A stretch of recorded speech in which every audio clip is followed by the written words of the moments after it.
Hello students, एक बार फिर से स्वागत है आपका अपने YouTube channel play with science पर। ठीक है, तो आप देखो, जो आपका चैप्टर नंबर फर्स्ट था हम वो स्टार्ट कर चुके थे और जो पार्ट फर्स्ट है वो उसकी वीडियो मैं आपको कल दे चुकी हूँ। तो आज हम बात करेंगे नेक्स्ट टॉपिक्स के बारे में। तो अब अपने टॉपिक अवस्था उसके बारे में एक वीडियो जो है वो मैं आपको दे चुकी हूँ। अब हम नेक्स्ट टॉपिक से आज वीडियो स्टार्ट करेंगे और वीडियो को कंटिन्यू रखेंगे। तो आपको पता है जो कल आपके कुछ टॉपिक्स थे, कुछ बेसिक बातें थी जो मैं आपको बता चुकी हूँ। ठोस, द्रव, गैस जो है पदार्थ हैं उनकी अवस्थाओं के बारे में वो मैं आपको बता चुकी थी। क्रिस्टलीकृत ठोस और अक्रिस्टलीकृत ठोस जो है इनमें अंतर बता चुकी थी। और जो आपके ठोसों में जो बंध के प्रकार थे, ठोसों में बंध के प्रकार के अंदर मैंने आपको कहा था कि क्रिस्टलीकृत ठोसों में 4 प्रकार के बंध पाए जाते हैं। एक तो पाया जाता है आपका आयनिक ठोस, एक होता है आपका सहसंयोजक ठोस, एक होता है आपका आणविक ठोस और एक होता है आपका धातुई ठोस। तो ये जो 4 थे उनमें से 2 जो थे स्टार्टिंग वाले आयनिक और सहसंयोजक, ये 2 मैं आपको पहले क्लियर करवा चुकी हूँ। अब जो है हम नेक्स्ट टॉपिक की बात करेंगे। तो अब जो हमारा नेक्स्ट टॉपिक है वो है धातुई क्रिस्टलीकृत ठोस।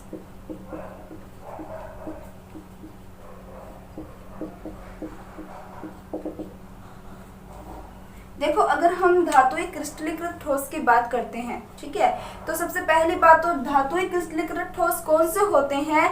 वे ठोस होते हैं जिनके अंदर जो संरचनात्मक इकाई होती है वो धातु परमाणु होते हैं।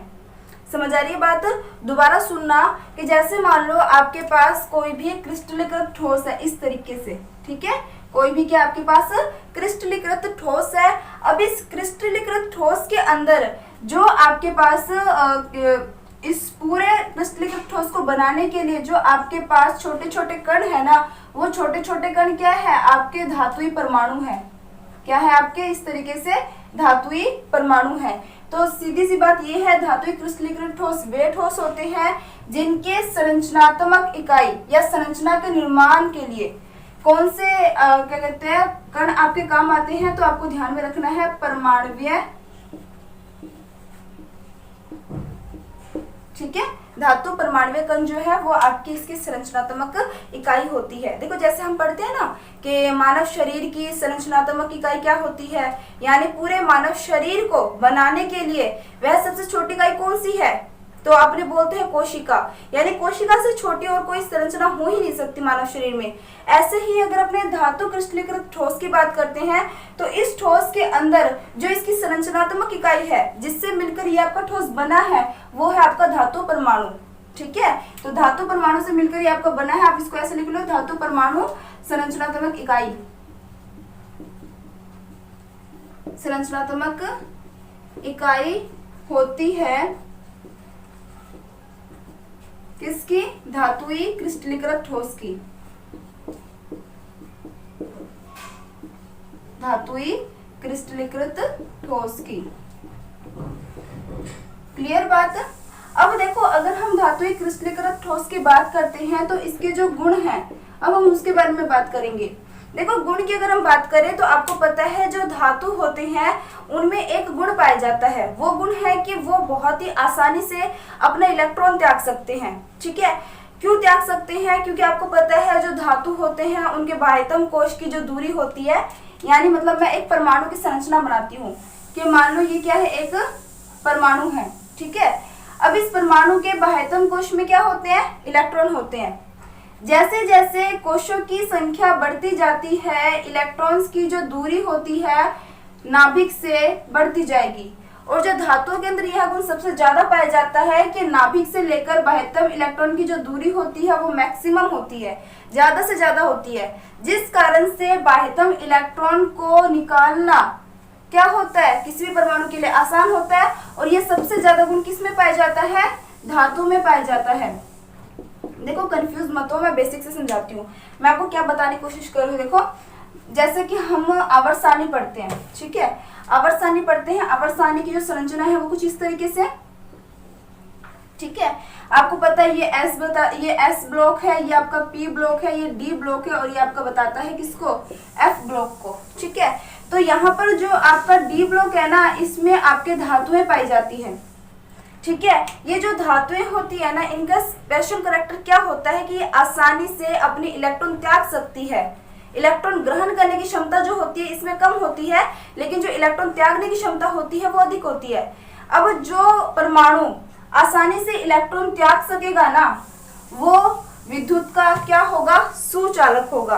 क्योंकि जो लास्ट वीडियो है उसमें मैंने आपको बताया था कि विद्युत धारा प्रवाह के लिए दो कंडीशन का होना जरूरी है, या तो उसमें मुक्त इलेक्ट्रॉन पाए जाए या फिर उसमें आयन का निर्माण हो। ठीक है, तो अब हम यहाँ पे एक धातु की बात कर रहे हैं, तो धातु के अंदर छोटे छोटे धातु के परमाणु होंगे, तो आयन तो बनेंगे नहीं यहाँ पर। तो क्या बनेगा यहाँ पर, जैसे मान लो ये Fe है, क्या है आपके पास Fe।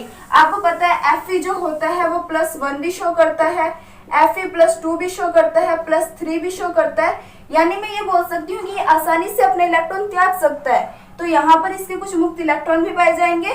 तो ये मुक्त इलेक्ट्रॉन होंगे तो जो धातु हैं उनके फर्स्ट जो स्पेशल करैक्टर की अगर हम बात करें, प्रॉपर्टी की बात करें, गुण की बात करें, तो उसमें क्या ध्यान में रखना है, धातुएं विद्युत का सुचालक है। ठीक है, धातु क्या है, विद्युत की सुचालक है। सुचालक यानी उसमें विद्युत धारा आसानी से प्रवाह हो सकता है, और इसका रीजन क्या है, क्योंकि इसमें मुक्त इलेक्ट्रॉन पाए जाते हैं। ठीक है, दूसरी बात अगर हम करते हैं तो जो आपकी धातुएं होती है वो ऊष्मा की भी बहुत अच्छी चालक है। ठीक है, ऊष्मा की भी बहुत अच्छी चालक से मतलब है कि आपने प्रैक्टिकल करके देखा होगा कि जब आप क्या कहते हैं, धातु से बने कोई भी पात्र, जब आप खाना बनाते हो या फिर जब आप उसको कभी मान लो नॉर्मल टेम्परेचर, जब धूप काफी ज्यादा हो, अगर नॉर्मल आपने धातु के बर्तन अगर आपने बाहर रखे हुए धूप में, तो बहुत जल्दी गर्म हो जाता है। क्यों हो जाता है, क्योंकि वो ऊष्मा का बहुत अच्छा मतलब सुचालक होता है, वो ऊष्मा को बहुत जल्दी ऑब्जर्व कर लेता है, अवशोषित कर लेता है। ठीक है, तो दूसरी बात क्या रखनी है आपको ध्यान में, धातुएं ऊष्मा की सुचालक है। ठीक है, तो धातु विद्युत की भी सुचालक है और साथ में धातु ऊष्मा की भी सुचालक है। ठीक है, तीसरी बात अगर हम बात करें इसके अंदर, तो जो एक तो होता है गलनांक क्वथनांक। ठीक है, गलनांक क्वथनांक का मतलब आपको ध्यान में रखना है, गलनांक किससे कहते हैं और क्वथनांक किससे कहते हैं। गलनांक कहते हैं एक टाइप से, अगर आप मोटा मोटा समझो, गलनांक का मतलब होता है पिघलना। गलनांक का मतलब क्या होता है, पिघलना।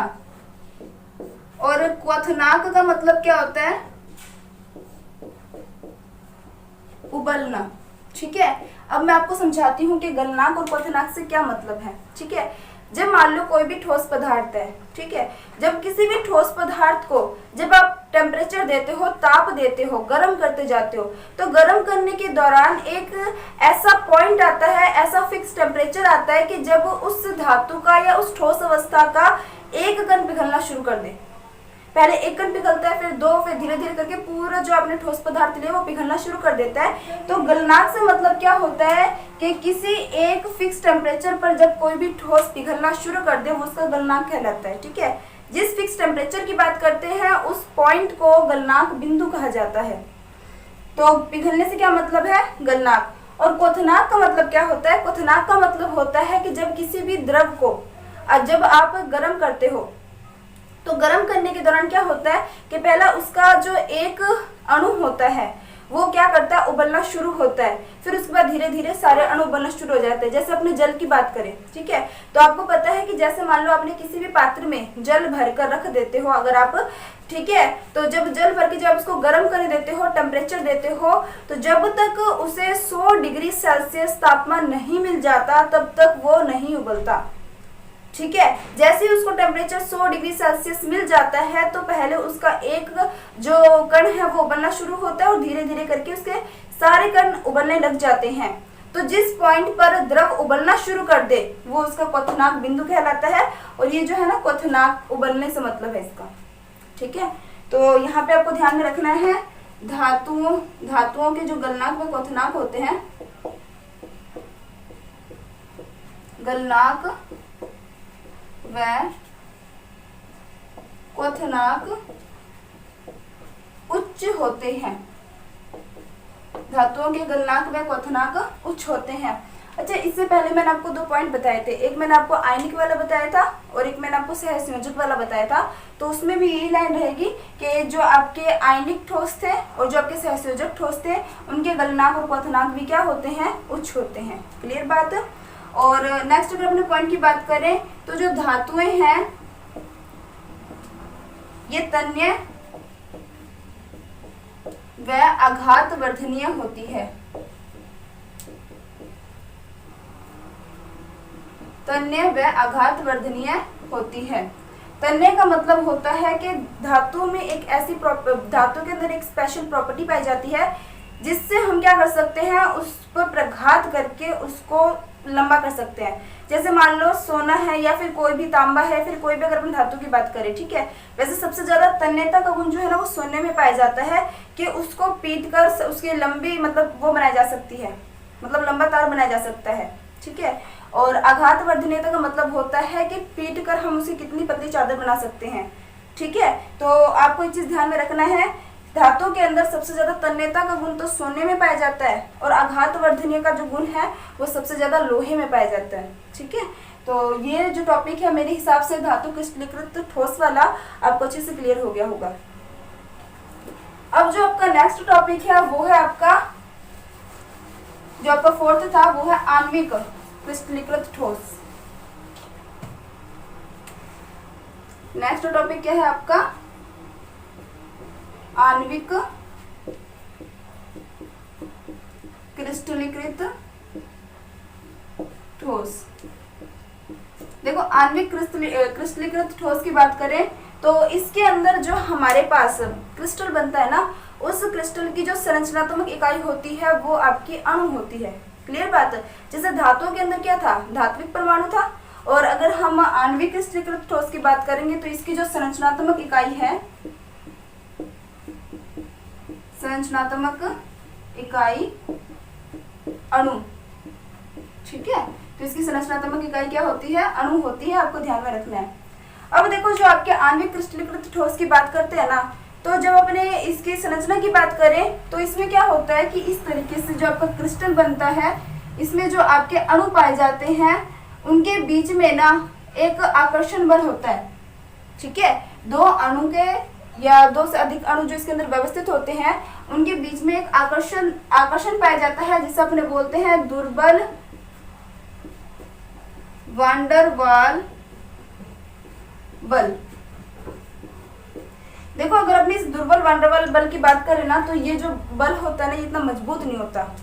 नाम से पता चल रहा है दुर्बल वांडरवाल बल, यानी जो बल इनके बीच पाया जा रहा है, जो आकर्षण बल इनके बीच पाया जा रहा है वो क्या होता है, दुर्बल यानी कमजोर होता है। तो कमजोर होने के कारण तो इसकी एक प्रॉपर्टी, एक गुण जो है वो आपको आसानी से क्लियर हो जाएगी कि इसका अगर इनके बीच में आकर्षण कम होगा तो गलनांक क्वथनांक भी क्या होगा, कम होगा, ठीक है। तो फर्स्ट पॉइंट जो है इसके अंदर आपको ध्यान में रखना है, इसका गलनांक व क्वथनांक क्या होता है, कम, ठीक है, कम होता है। अगर अपने आणविक क्रिस्टलीकृत ठोस की बात करें ना तो आणविक क्रिस्टलीकृत ठोस के अंदर आपके कई प्रकार आ जाते हैं, ठीक है। तो सबसे पहले अगर अपनी बात करें तो इसके आपके 3 प्रकार जो हैं, कौन कौन से सुन लो पहले। जो पहला प्रकार है उसे अपने बोलते हैं ध्रुवीय आणविक ठोस, ठीक है। जो सेकंड है वो है आपका अध्रुवीय आणविक ठोस, और जो थर्ड है वो है आपका हाइड्रोजन बॉन्ड। थर्ड क्या है आपका, हाइड्रोजन बॉन्ड या हाइड्रोजन बंध है, ठीक है। तो ये आपके आणविक क्रिस्टलीकृत ठोस के प्रकार हैं, ठीक है। तो सबसे पहले कौन सा आपका ध्रुवीय आणविक ठोस, दूसरा आपका अध्रुवीय आणविक ठोस और तीसरा आपका हाइड्रोजन बॉन्ड, ठीक है। तो अगर अपने ध्रुवीय आणविक ठोस की बात करें तो डिटेल से पढ़ेंगे इसके बारे में।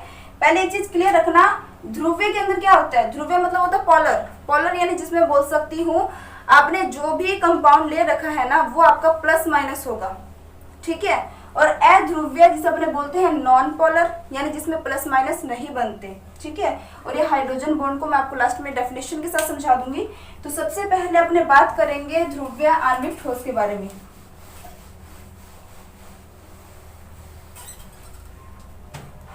तो पहला पॉइंट क्या हमारा,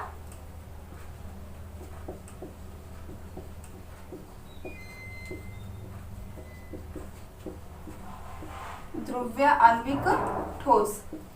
देखो ध्रुवीय आणविक ठोस के अंदर क्या होता है कि इसके अंदर वे अणु होते हैं, आणविक ठोस है ना तो अणु ही लेके चलेंगे, तो इसके अंदर वे अणु होते हैं जिनमें अपने ये बोल सकते हैं सहसंयोजक वान डेर वाल बल पाए जाए। ठीक है, तो ध्रुवीय आणविक ठोस के अंदर क्या होता है, वे, या फिर अपने से लिखते हैं जिनमें सहसंयोजक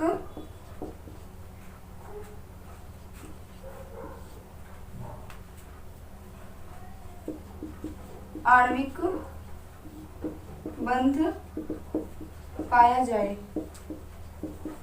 एक चीज और, ये ध्रुवीय यहाँ पे आप लिख लेना, ध्रुवीय सहसंयोजक।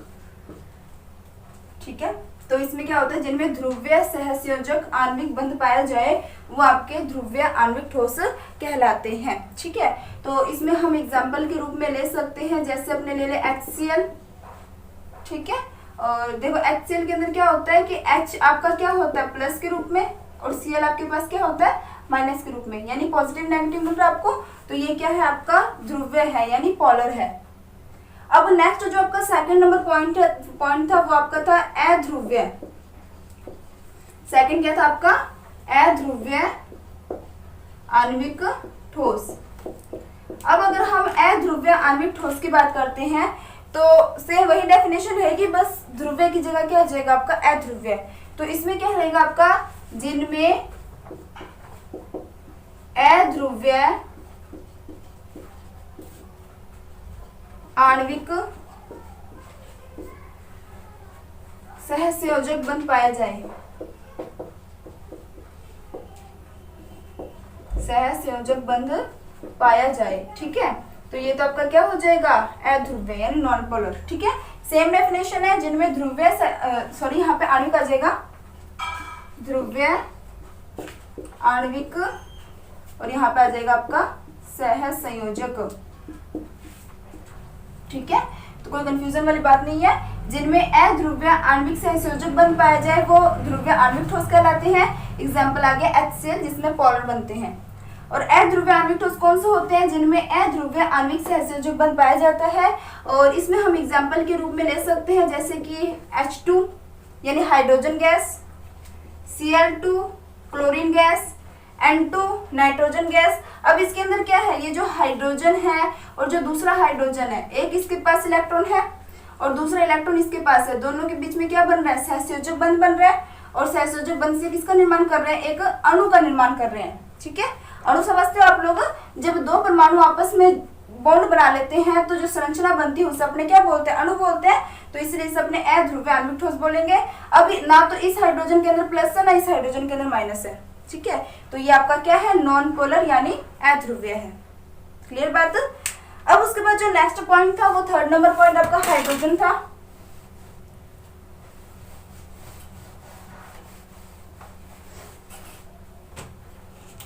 थर्ड नंबर पॉइंट क्या था इसके अंदर, हाइड्रोजन बंध। ठीक है, वैसे तो यहाँ पे अपने हाइड्रोजन आणविक ठोस की बात कर रहे हैं। देखो हाइड्रोजन आणविक ठोस से पहले आपको पता होना चाहिए कि हाइड्रोजन बॉन्ड कौन से होते हैं, कौन से हाइड्रोजन बॉन्ड किसे कहते हैं, ये आपको पता होना चाहिए। ठीक है, तो अगर अपने हाइड्रोजन बॉन्ड की बात करते हैं तो हाइड्रोजन बॉन्ड किसे कहते हैं, जब हाइड्रोजन किसी विद्युत ऋणी परमाणुओं के साथ बंध बनाए उसे अपने हाइड्रोजन बॉन्ड कहते हैं। ठीक है, जैसे अपने एग्जाम्पल के रूप में ले सकते हैं HF H2O। ठीक है, विद्युत ऋणी से मतलब आप जानते हो कि जो भी आपका इलेक्ट्रॉन लेने का काम करे वो विद्युत ऋणी होता है। और इसमें मोस्ट एग्जांपल्स के रूप में अपने बोल सकते हैं नाइट्रोजन विद्युत ऋणी है, ऑक्सीजन विद्युत ऋणी है, फ्लोरीन विद्युत ऋणी है। तो यहाँ पर जो आपका यहाँ पे एक और एग्जांपल ले लो आप, नाइट्रोजन से रिलेटेड NH3। ठीक है, तो ये सारे के सारे कौन से बॉन्ड होंगे, आपके हाइड्रोजन बॉन्ड होंगे, जिसके अंदर हाइड्रोजन किसी विद्युत ऋणी परमाणु के साथ बंध बनाता है उसे अपने क्या बोलते हैं, हाइड्रोजन बॉन्ड बोलते हैं। और हाइड्रोजन बॉन्ड के कारण जो आपका आणविक ठोस बनेगा उसे अपने हाइड्रोजन आणविक ठोस बोलेंगे। तो आपको सारा अच्छे से क्लियर हो गया होगा। ठीक है, तो अब जो हमारा नेक्स्ट टॉपिक है वो है क्रिस्टल जालक व इकाई कोष्ठिकाएं। ठीक है, तो सबसे पहले अपने किसकी बात करेंगे, क्रिस्टल जालक के बारे में। देखो मैं ना एक इजी सा एग्जांपल देकर आपको समझाती हूँ क्रिस्टल जालक से क्या मतलब है। अब अपने क्रिस्टल जालक बोल रहे हैं तो पहले इसका मतलब तो पता लगे आपको। देखो जैसे मान लो कि कोई दीवार है, ठीक है, अगर आपको कोई भी दीवार खड़ी करनी है तो उस दीवार के अंदर आप क्या करोगे, अगर आपको पूरी दीवार खड़ी करनी है तो उस दीवार के अंदर आप क्या करोगे, छोटी छोटी ईंटें लगाओगे इस तरीके से। ठीक है, तो ऐसे ही अगर अपने क्रिस्टल जालक की बात करते हैं तो क्रिस्टल जालक को बनाने में भी छोटी छोटी जो इकाई संरचनाएं हेल्प करती है ना, उन इकाई संरचनाओं को एक कोष्ठिका कहा जाता है। ठीक है, तो क्रिस्टल जालक से क्या मतलब है, क्रिस्टल जालक तो वो चीज होगी कि जो आपकी, जैसे मान लो आपके पास एक धातु का टुकड़ा है, ठीक है, जिसके अंदर छोटे छोटे अवयवी कण जो है एक निश्चित त्रिविम संरचना के साथ व्यवस्थित है, वो तो होगी क्रिस्टल जालक। जब छोटे छोटे अवयवी कण एक निश्चित त्रिविम ज्यामितीय संरचना के साथ व्यवस्थित होकर जिस संरचना का निर्माण करती है उसे हम बोलते हैं क्रिस्टल जालक। लेकिन अगर हम बात करें एकक कोष्ठिका या फिर इकाई कोष्ठिका किसे कहते हैं, तो जैसे मैंने अभी कहा पूरी दीवार खड़ी करनी है तो दीवार में जो आप एक एक करके ईंट यूज कर रहे हो ना, वो उसकी इकाई कोष्ठिका हुई। वैसे ही धातु के निर्माण में एक धातु का टुकड़ा ले रहे हो, उस धातु के निर्माण में इसके अंदर छोटे छोटे अवयवी कणों की जो एक निश्चित संरचना जुड़कर जो पूरे धातु का निर्माण करेगी ना, उसे अपने बोलेंगे इकाई कोष्ठिका। जैसे मान लो आपके पास क्या है, धातु का टुकड़ा है, अब इस धातु के टुकड़े के अंदर क्या होंगे, छोटे छोटे आपके अवयवी कण होंगे। इस तरीके से समझो कि इस तरीके से क्या है, आपके पास छोटे छोटे अवयवी कण हुए। ये जो अवयवी कण जो एक निश्चित संरचना के साथ व्यवस्थित है, इस छोटे से एक अवयवी कण को तो इकाई कोष्ठिका कहा जाता है या एकक कोष्ठिका कहा जाता है। और एकक कोष्ठिकाओं की पुनरावृत्ति से और एक निश्चित ज्यामितीय संरचना से क्रिस्टल जालक का निर्माण होता है। ठीक है, अब यहाँ पे तो मैंने इसको इस तरीके से शो किया है, लेकिन एकक कोष्ठिका की जो संरचना है हम वो इसको इस तरीके से पढ़ेंगे।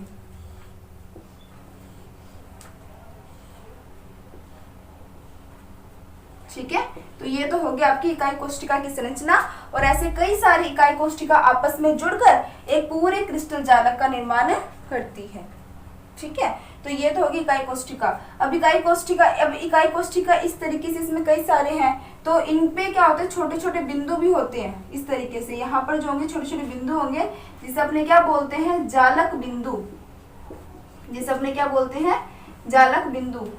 जैसे मैं यहाँ पे आपको छोटा सा एग्जांपल से समझाती हूँ कि मान लो एक तो ये संरचना बन गई,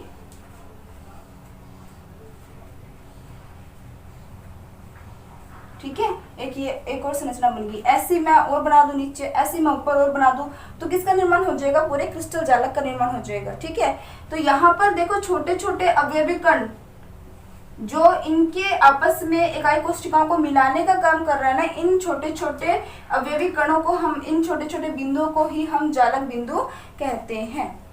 मेरे हिसाब से अब तो आपको क्लियर हो गया होगा। ठीक है, फिर भी अगर कोई डाउट रह जाता है तो आप लोग कमेंट करके डाउट्स पूछ लेंगे। और आपको इस वीडियो को, अगर आपको ये वीडियो पसंद आते हैं तो आप लाइक शेयर करोगे और चैनल को सब्सक्राइब जरूर करोगे। Thank you.